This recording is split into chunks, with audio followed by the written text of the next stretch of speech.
जय श्री हरि मित्रों, समस्त विश्व में कई भविष्य वक्ता हुए हैं जिन्होंने बहुत सारी भविष्यवाणियां किया है, जिनकी भविष्यवाणियां सत्य भी प्रमाणित हुई हैं। जैसे फ्रांस के एस्ट्रोलॉजर नस्ट्रोडमस, जिनकी भविष्यवाणी फ्रेंच रिवॉल्यूशन, द्वितीय विश्व युद्ध में हिरोशिमा और नागासाकी पर परमाणु का हमला, हिटलर का शासन इत्यादि। पश्चिमी देशों में ही नहीं, हमारे राष्ट्र भारतवर्ष में भी प्राचीन समय से ही ज्योतिष शास्त्र काफ़ी अधिक विकसित रहा है। हमारे राष्ट्र में कई भविष्य वक्ता और ज्योतिषी हुए हैं जिनकी भविष्यवाणियाँ सत्य हुई हैं, और हमारे राष्ट्र में प्राचीन समय की लिखी कई पुस्तकें भी हैं, जैसे भविष्य मालिका और 18 पुराणों में से एक भविष्य पुराण, जिनमें लिखी कई भविष्यवाणियाँ सत्य प्रमाणित हो चुकी हैं और कई का प्रमाणित होना अभी शेष है। भविष्य पुराण आज से कई हजार वर्षों पूर्व महर्षि वेदव्यास जी ने लिखा था, जिसमें विश्व की कई घटनाओं का वर्णन है। कई भविष्यवाणियाँ जो इतिहास बन चुकी हैं और कई भविष्यवाणियों को भविष्य में हमारे सम्मुख घटित होना शेष है। भविष्य पुराण में लगभग 50,000 श्लोक हैं, परंतु आज इसमें केवल 14,000 श्लोक ही शेष हैं। भविष्य पुराण में मुख्य 4 पर्व हैं। प्रथम ब्रह्म पर्व, द्वितीय मध्यम पर्व, तृतीय प्रतिसर्ग पर्व, चतुर्थ उत्तर पर्व। आज के प्रदर्शन के माध्यम से हम उन्हीं महान ऋषियों जो अपने समय के आगे अर्थात भविष्य के बारे में कितनी वास्तविकता के साथ जानकारी अर्थात ज्ञान रखते थे और उन्हें अपने ग्रंथों में भी वर्णित कर दिया था, उसी के बारे में समझेंगे, जो आज हमारे सामने व्यतीत भी हो रहा है या व्यतीत हो चुका है, और कुछ एक भविष्यवाणियाँ जो आने वाले समय में हमारे सम्मुख होंगी। तो मित्रों, आइए प्रदर्शन को प्रारंभ करते हैं। भविष्य पुराण के प्रतिसर्ग पर्व के तृतीय और चतुर्थ खंड में उन भविष्यवाणियों का उल्लेख है जो हमारे लिए इतिहास बन गई हैं। इसमें भारतवर्ष के सभी प्रमुख राज्यवंशों और प्रमुख आक्रांताओं का उल्लेख है। इसी पुराण के प्रतिसर्ग पर्व के तृतीय खंड के तीसरे अध्याय में इस्लाम के संस्थापक पैगंबर मुहम्मद के बारे में भी लिखा गया है। इसमें लिखे श्लोक जो आज के समय में आश्चर्य से कम नहीं है।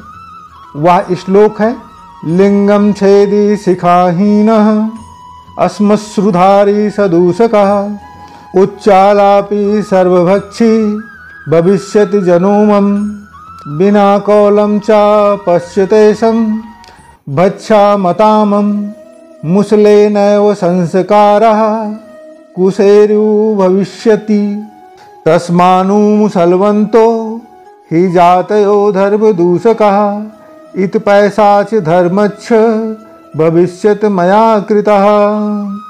अर्थात रेगिस्तान की जमीन पर एक ऐसा व्यक्ति जन्म लेगा जो ऐसे संप्रदाय की नींव रखेगा जिसके कारण मानव जाति त्राहिमाम कर उठेगी। इस संप्रदाय के लोग अपने लिंग के अग्रभाग को काटेंगे, उनकी शिखा नहीं होगी।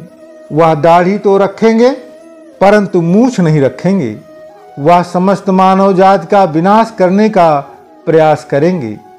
यह पूर्ण रूप से राक्षसीय प्रवृत्ति के होंगे। हालांकि समय के साथ ही इस संप्रदाय का विनाश हो जाएगा। भविष्य पुराण के प्रतिसर्ग पर्व के तृतीय खंड के द्वितीय भाग में जीसस क्राइस्ट के भारत आने और उत्तराखंड राज्य में ध्यान और साधना की शिक्षा प्राप्त के बारे में भी वर्णन मिलता है, जिसमें जीसस के वहाँ के राजा शालिवाहन से मिलने का भी उल्लेख मिलता है। भविष्य पुराण के अनुसार एक बार राजा शालिवाहन हिमालय में तिब्बत की ओर गए, जहाँ उन्हें एक व्यक्ति साधना करता हुआ मिलता है। राजा ने उस व्यक्ति से उसका नाम और कहाँ से आया है के बारे में प्रश्न किया, तो उस व्यक्ति ने उत्तर दिया म्लेच्छ देश मसीहोऽहं समागत ईसा मसीह इति चा मम नाम प्रतिष्ठितम्। अर्थात मेरा नाम ईसा मसीह है, मैं उस देश से आया हूँ जहाँ बुराइयों का कोई अंत नहीं है। मैं उन आस्थाहीन मनुष्यों के मध्य में मसीहा के रूप में प्रकट हुआ हूँ। ईसा मसीह ने यह उत्तर शालिवाहन को दिया था।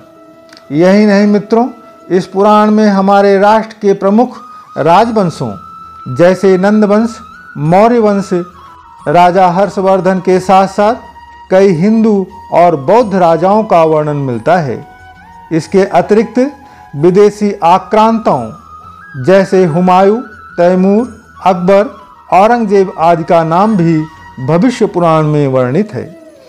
सम्राट पृथ्वीराज चौहान और छत्रपति शिवाजी महाराज की वीरता और साहस का वर्णन भी इस पुराण में वर्णित किया गया है। जिस समय ब्रिटेन विश्व की महाशक्ति हुआ करता था, उस समय वहाँ की रानी विक्टोरिया को 1877 में भारत की सम्राज्ञी अर्थात इम्प्रेस ऑफ इंडिया घोषित किया गया था। इस घटना का वर्णन भी भविष्य पुराण में वर्णित है।